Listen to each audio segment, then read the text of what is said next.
अगर किसी से जिंदगी भर कोई दान ना ले, यम का और नियम का पालन करे, तो उसे कई जन्मों की स्मृति प्राप्त हो जाएगी। ये जो पूर्व जन्मों की स्मृति है, ये यम धारण करने से प्राप्त हो जाती है। शारीरिक बल कोई बल नहीं कहा जाता।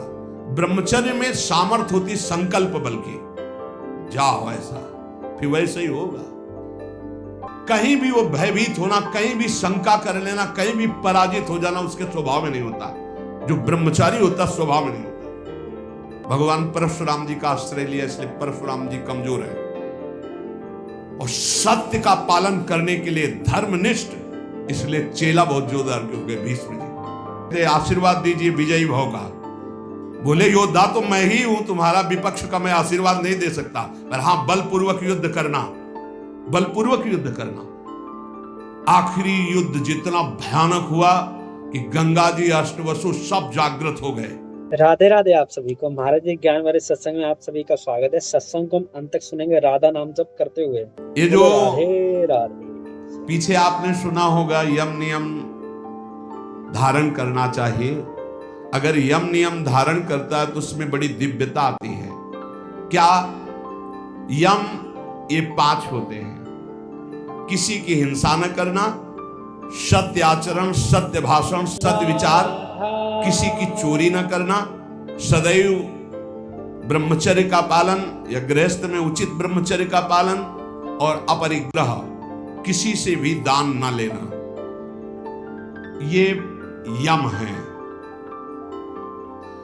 अगर किसी से जिंदगी भर कोई दान ना ले, यम का और नियम का पालन करे, तो उसे कई जन्मों की स्मृति प्राप्त हो जाएगी। जैसे इसमें ब्रह्मचर्य, अपरिग्रह, आस्ते, चोरी ना करना, सत्य बोलना, किसी की हिंसा ना करना, ये 5 यम हैं। इनमें अपरिग्रह, जो इन 4 यमों का पालन करते हुए 5वां अपरिग्रह, कभी किसी का दान न ले। कितनी बड़ी बात है। यही यम का पालन कर रहे थे भीष्म पितामह जी। ब्रह्मचर्य, सत्यवादी और अहिंसा। भीष्म पितामह जी को भगवान से कह रहे कि मुझे 100 जन्म की पूरी याद है, पीछे मैंने कोई ऐसा पाप नहीं किया जो ऐसा भोग रहा हूं। ऐसे ये जो पूर्व जन्मों की स्मृति है, ये यम धारण करने से प्राप्त हो जाती है। अहिंसा, सत्य, चोरी ना करना, ब्रह्मचर्य धारण करना, और किसी से परिग्रह न लेना, दान न लेना। दान लेने से बहुत हानि होती है, बहुत हानि होती है। दान लेने में खुशी नहीं होना चाहिए कि हमें कोई बहुत महंगा स्वेटर दे रहा है, बढ़िया घड़ी दे रहा है, खूब रुपया दे रहा है, ये बहुत घाटे का है। नाशवान वस्तुओं से अविनाशी भजन का हिस्सा बटा देना, ये कोई बुद्धिमत्ता नहीं है। सहज में काम चलाओ और खूब भजन करके जगत मंगल करो, भजन करके भगवत प्राप्ति करो। देखो कितनी बढ़िया बात कह रहे हैं। अपरिग्रह स्थैर्य जन्म कंथता संबोधा। अनेक जन्मों की वो याद बैठे बैठे कर सकता है। पूर्व जन्म में मैं कौन था या पूर्व जन्म में आप कौन थे। जो किसी का कभी दान नहीं लिया और अखंड ब्रह्मचर्य से रहता है, सत्य बोलता है, चोरी नहीं करता, किसी की हिंसा नहीं करता। जो ब्रह्मचर्य से रहता है, ब्रह्मचर्य प्रतिष्ठायाम वीर लाभः।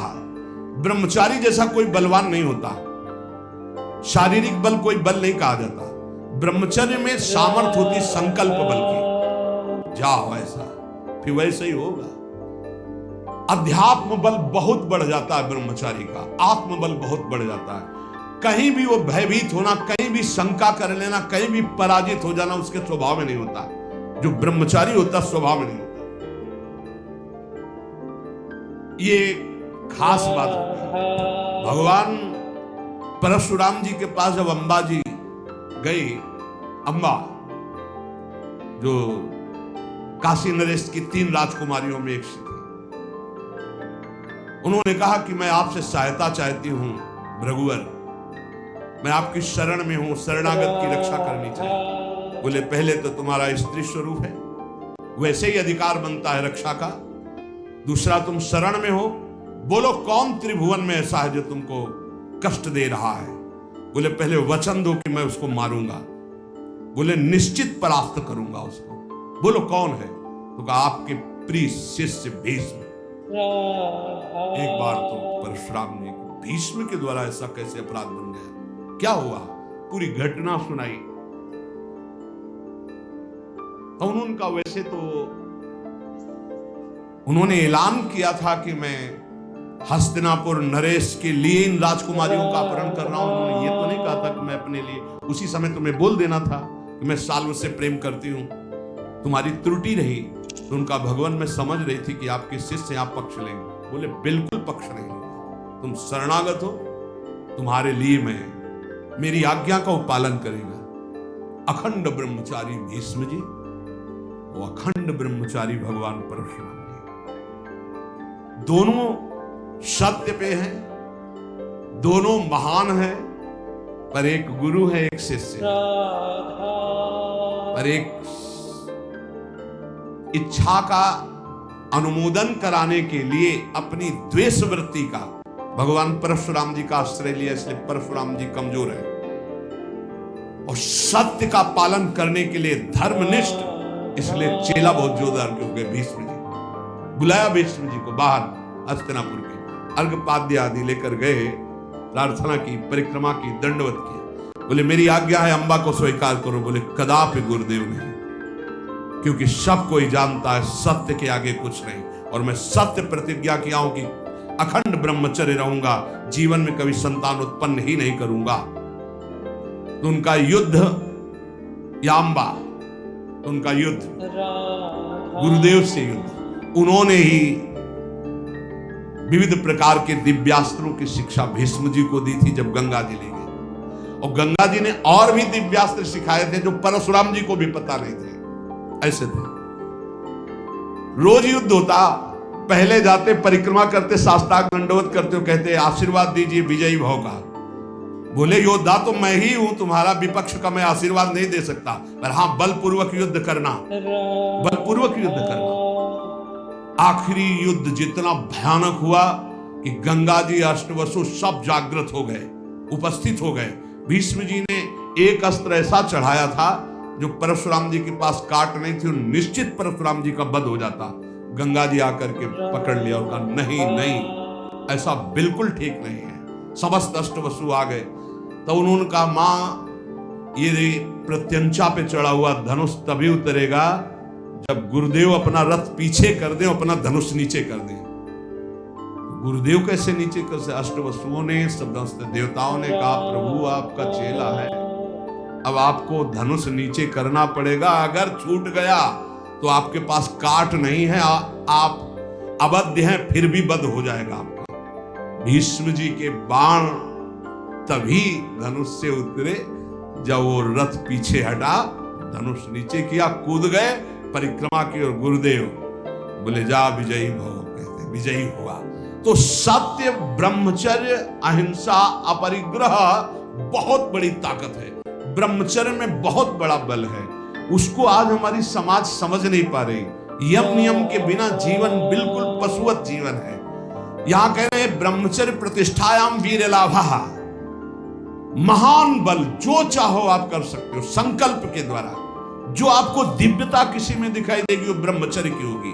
भीषण कष्ट को भी सहने की सामर्थ्य, सर्दी, गर्मी, मान, अपमान, दुख, सुख, लाभान और सत्यवाद, संकल्प बिल्कुल सिद्ध होने लगता है। जिसका ब्रह्मचर्य पवित्र होता, जो संकल्प करेगा, और संकल्प नहीं करेगा तो ब्रह्मचर्य अध्यात्म की ऊंचाई में बैठा कर उसे मुक्त कर देगा। अस्ते प्रतिष्ठायाम सर्वरत्नोपस्थानम, जिसने कभी किसी की चोरी नहीं की, जीवन में छल नहीं किया, तो इसी जन्म में उसके पास दिव्य धन, दिव्य रत्न आदि एकत्रित होने लगेंगे पक्का। विविध प्रकार के स्वर्ण आभूषण, विविध प्रकार की भोग सामग्रियां, ऐसा संयोग बनेगा। कभी चोरी नहीं की, जो इन यम नियमों को धारण करता है। एक एक का बहुत बड़ा प्रभाव है। अस्तेय प्रतिष्ठायाम सर्वरत्नोपस्थानम, अपने आप आकर के संपूर्ण रत्न, स्वर्ण आदि संपत्ति उसके पास एकत्र, जो कभी जीवन में चोरी नहीं किया, जो ब्रह्मचारी है, जो अहिंसा परायण है, और जो अपरिग्रह, कभी किसी से दान नहीं लिया। वैसे भी लिखा हुआ है कि जो धर्मात्मा पुरुष धर्म से यम नियम के द्वारा चलता है तो जैसे समुद्र में बिना बुलाए हुए सारी नदियां जाती है, ऐसे चारों तरफ से संपत्ति उसको घेरने लगती है, सुख सुविधा उसको घेरने लगती है जो धर्म पूर्वक चलता है। सत्य प्रतिष्ठायाम क्रियाफलान आश्रयत्वम, जो सत्य बोलता है, सत्य विचार वाला है, सत्य आचरण वाला है, तो सारे फल उसका आश्रय ले लेते हैं। हर क्रिया का फल वो जो चाहे, जैसे चाहे, जो बोलेगा, जो सोचेगा वही हो जाएगा। ऐसा है। ये कितना बड़ा बालक है। हंसी मजाक में सर्प डाला था, कोई गुस्सा होके नहीं डाला था परीक्षित जी ने कि पता नहीं समाधि में या ढोंग कर रहे समाधि का, ऐसे डाला और चले गए। कुछ बच्चों ने जाकर बताया, श्रृंगी ऋषि तुम्हारे पिता के गले में चक्रवर्ती सम्राट महाराज परीक्षित मरा हुआ सर्प डाल दिए। उनका ऐसी असभ्यता, इतने बड़े बालक है अभी, ऐसी असभ्यता, चक्रवर्ती सम्राट होता हुआ भी इन महापुरुषों की महिमा को नहीं जानता। ऐसी असभ्यता, ये समझता है यही दंड धारण करता है। देख मैं ब्रह्म ऋषि बालक हूं, इसको दंड देता हूं, आज के 7वें दिन तक्षक सर्प इसे काटेगा और मरेगा। इतने बड़े बालक हैं। जबान से निकली हुई हर बात। जब उनके पिता शुद्धि में आए, सांप हटा के दौड़ के आके श्रृंगी ऋषि लिपट गए। उनका रोने की क्या जरूरत है, मरा हुआ ही सर्प तो था। उनका पिताजी, अपमान है आपका। अपमान तो उस राजा का हुआ, वो धर्मात्मा राजा आया हुआ था, आश्रम में आया हुआ राजा अतिथि था। हमें चाहिए था हम जल पिलाते, हम उठकर अर्घ देते, पर मैं बाह्य था ही नहीं, बाह्य दशा में, समाधि दशा में अंतर था। वैसे तो अपराध मेरा ही बना कि राजा धर्मात्मा आया और मैंने स्वागत नहीं। बोले प्रभु हमने तो उसको दंड दे दिया। क्या 7 दिन में तक्षक डसेगा? इतने बड़े धर्मात्मा राजा को ऐसा सांप, मतलब पिता की भी सामर्थ्य नहीं कि उसे नष्ट कर सके। बोले शाप तो अमोघ है तेरा, क्योंकि तू ब्रह्म ऋषि बालक है। कुछ ऋषियों को भेजा जाओ, परीक्षित को बता दो तुम्हारा 7 दिन में जो कुछ कल्याण करने का उपाय कर लो, नहीं 7वें दिन तक्षक काटेगा और निश्चित काटेगा और तुम्हारी मृत्यु हो जाएगी। ये है सत्य में स्थित रहना। सत्य प्रतिष्ठायाम क्रिया फलाश्रयत्वम, जो बोले, जैसा सोचे वैसा ही हो जाए। अब आज सत्य नहीं जबान में झूठा है तो सब पूरा जीवन ही झूठा है। अहिंसा प्रतिष्ठायाम तत्सन्निधौ वैर त्यागः, जो कभी किसी को दंड नहीं देता, शारीरिक मानसिक वाचिक, तो सांप हो, बिच्छू हो, हिंसक कोई भी जीव हो या कोई दुष्ट हो, उसके सामने आके घुटने टेक देगा, वैर नहीं रहेगा। ये अहिंसा का उसके ऊपर प्रभाव होगा। फिर शौच संतोष तपा स्वाध्यायेश्वर प्रणिधानानि नियमाः, शौच, संतोष, तपस्या, स्वाध्याय, ईश्वर शरणागति, ये 5 नियम है। यम नियम जिसके अंदर सब सुख संपत्ति आ जाएगी, लेकिन यम नियम छोड़ करके मनमानी आचरण करने वाले सब दुख विपत्ति आ जाएगी। उसको है, देख लो यम नियम कौन धारण कर रहा है, जानते ही नहीं कि यम नियम है क्या, क्योंकि जानने के लिए शास्त्र स्वाध्याय संत संग चाहिए, वो तो बड़े भाग्य से मिलता है।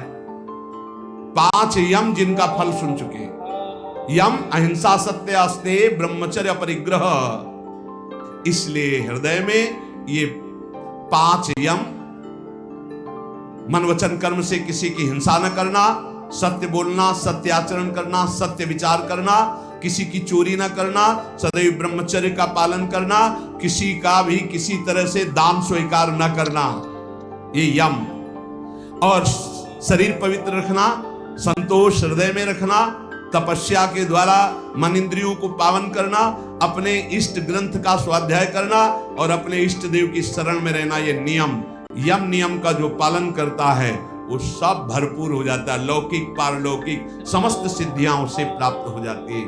इसलिए यम नियम का पालन करते हुए निरंतर नाम जप करते, जितनी श्वासें हैं अब अपने को पवित्र कर लो, अब हमारा समय व्यर्थ न जाने पावे। शेष चर्चा के श्री राधा वल्लभ लाल की जय जय श्री राधे। आप सबका धन्यवाद वीडियो अंत तक देखने के लिए। बोलो राधे राधे।